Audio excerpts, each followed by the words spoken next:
Hello, advanced algebra students. Welcome back to another video lesson as we continue to solve quadratic equations. Remember, quadratic equations have this component squared where we have some that have parentheses and some don't. And so we're going to review a little bit of that today as we get ready for a test scheduled on Friday. Before we get there, though, I want to try one warm-up question dating back to last week. Using Desmos, I want to find the vertex, the y-intercept, the x-intercepts, and the axis of symmetry for this.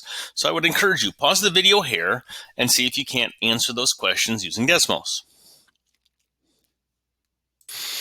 All right, I've gone over to Desmos. Hopefully you took the time to try this. And I punched in our equation, negative 3x squared minus 6x plus 3. And we got this graph. And so I'm going to click on the graph to highlight some very key points, and so that we can quickly copy this picture and move it over. So again, if you just click on those points on the graph, knowing where your x and y axes are, you should have gotten the graph that looked very similar to this one. So the vertex, right? The vertex is this point. It's a maximum point because it's the highest one. The y-intercept is this one, 0, negative 3. Our two x-intercepts are this one, just branch off, and this one. Notice how they're not exact, and that's okay. That's really why we want to use Desmos. And then the axis of symmetry, remember, is always going to be x equals, and it has to go through our vertex, which in this case is x equals negative 1. So that's just a little bit of review leading up to that review practice and stuff for the test scheduled Friday. Now let's get back into solving quadratics, where we're really trying to isolate the squared part. And so since it's 4x squared plus 5 equals 21, we're trying to isolate the 4x squared, meaning I need to subtract 5 first to get 4x squared equals 16. And then we need to isolate the x squared part. And this reads 4 times x squared. So the inverse is to divide both sides by 4, meaning x squared is equal to 16 divided by 4 is 4. Last step, how do we get rid of this x squared? Well, we take the square root of both sides. And when we take the square root of 4, don't forget, not only do we get positive 2, but we could also get negative 2. So x equals 2 or negative 2. Next example.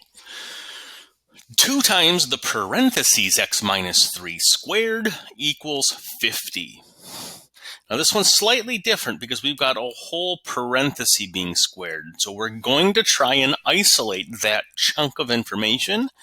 This again reads 2 times all of that. So the opposite is to divide. Golden rule in math, if I do anything to one side, we have to do it to the other. So x minus 3 is what we have remaining on the left-hand side. And 50 divided by 2 is 25. Now that we have the parenthesis isolated and the squared outside, we need to take the square root of both sides.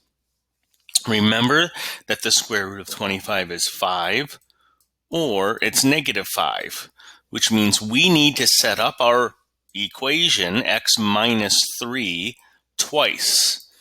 The x minus 3 could equal positive 5, or the x minus 3 could equal negative 5.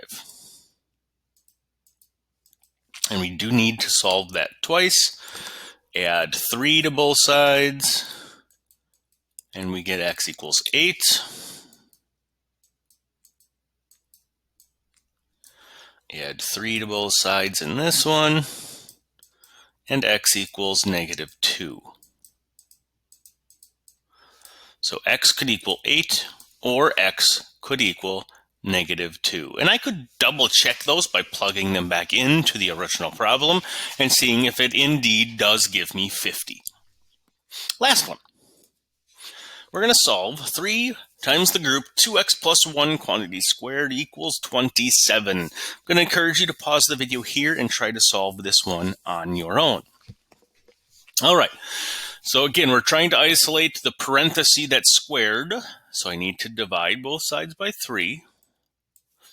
Leave me with the 2x plus 1 quantity squared.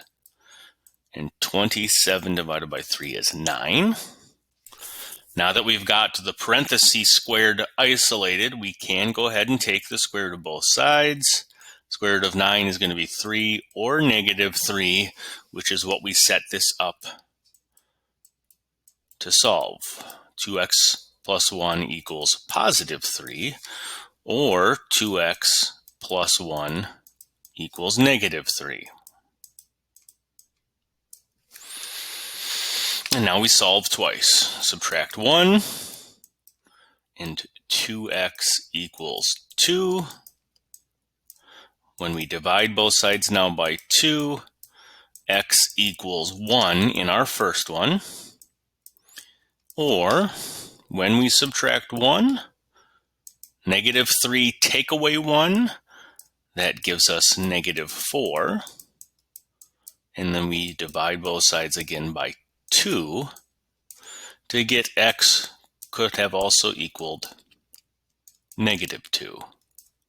So x equals 1 or x equals negative 2. If you have any questions about how those are solved or the steps that I took, please make sure that you do indeed reach out. Otherwise, until next time, everyone, stay safe.